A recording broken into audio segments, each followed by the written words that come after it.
Kalau ada personel yang sempat kehilangan orientasi ketika kasus yang menimpa diri saya naik ke permukaan, Davidlah orangnya.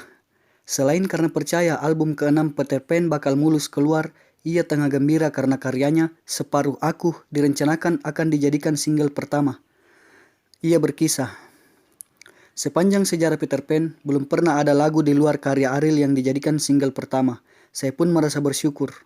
Sebagai anak band yang mengandalkan pemasukan dari job, saya sangat berharap album ini bisa kembali menghasilkan banyak uang bagi saya. Penggarapan album yang memakan waktu demikian lama cukup membuat kantong saya mengempis 1,5 tahun puasa. Sayangnya, semua yang ada di depan mata itu menguap. Saya shock, lemas banget rasanya. Karena sangat kecewa, saya memutuskan untuk meninggalkan Bandung dan bertapa di sebuah apartemen di Kelapa Gading, Jakarta. Saya ibarat layang putus, terbang kemana angin membawa. Selain kecewa, saya juga sedih karena sahabat saya Ariel dihakimi oleh jutaan orang dan ia tidak bisa berbuat apa-apa.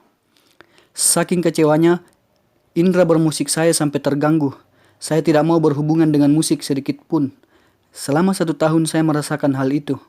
Tidak ada yang bisa saya lakukan dengan bakat musik saya. Kemudian, ketika Musika Studio memberi kesibukan kepada saya, perlahan-lahan saya mulai mendapatkan thoughts musik saya lagi. Namun itu berlangsung sangat lambat.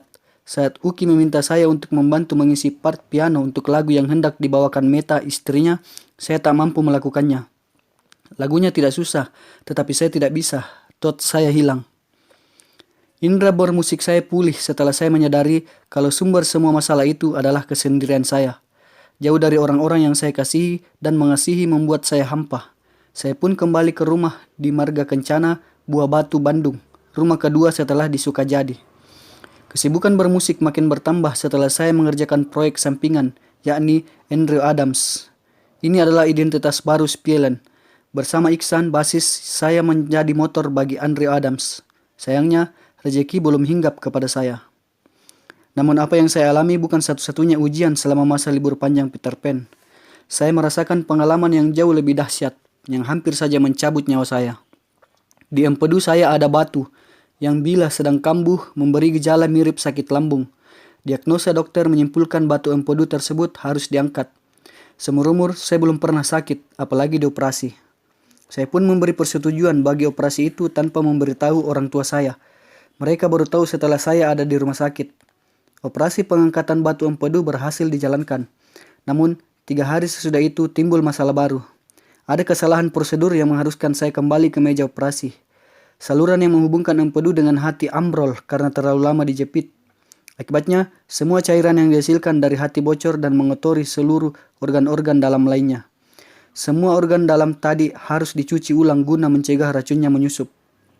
Operasi macam ini bukan hanya berlangsung 1 kali. 2 operasi berikutnya belum juga berhasil membersihkan organ-organ dalam tadi. Setelah operasi ketiga, saya sudah pasrah. Apalagi dokter juga mengatakan kans hidup saya kecil. Kondisi saya sudah demikian parah di malam sebelum operasi keempat.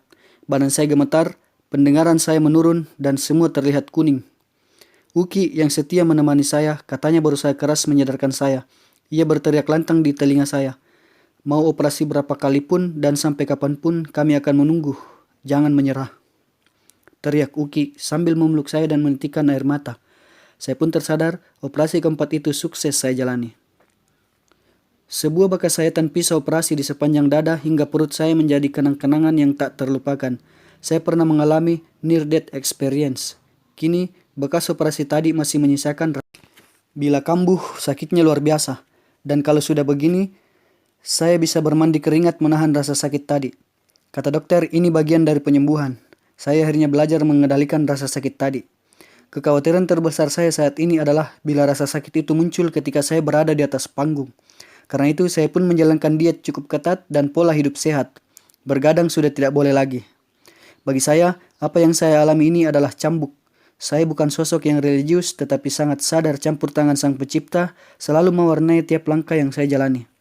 Di saat sakit itu, saya merasa tombol kehidupan saya sedang di-setel ulang, di-restart. Diuji dengan penyakit seperti itu, mental saya pun makin kuat. Kritik pedas Ariel tidak menjatuhkan saya. Saya malah makin tertantang untuk memberikan yang terbaik bagi sahabat-sahabat saya. Saya tahu diri, saya ada di antara teman-teman yang memberi perhatian kepada saya. Di tengah-tengah badai hidup, tidak jarang kita sebagai manusia menjadi seperti zombie. Tubuh kita hidup, tapi jiwa kita meredup. Selama masa-masa sulit, dalam doa, saya sangat berharap nafas jiwa saya kembali hidup. Bagi saya, apa yang tidak terlihat menentukan apa yang terlihat. Kondisi jiwa yang positif menentukan pintu-pintu mana yang terbuka di tataran yang terlihat. Near-death experience yang saya alami sepertinya adalah tataran lainnya sebagai jawaban atas doa saya. Peristiwa itu menghidupkan napas jiwa saya sekali lagi. Kini dan seterusnya, cara saya memandang hidup menjadi lebih peaceful.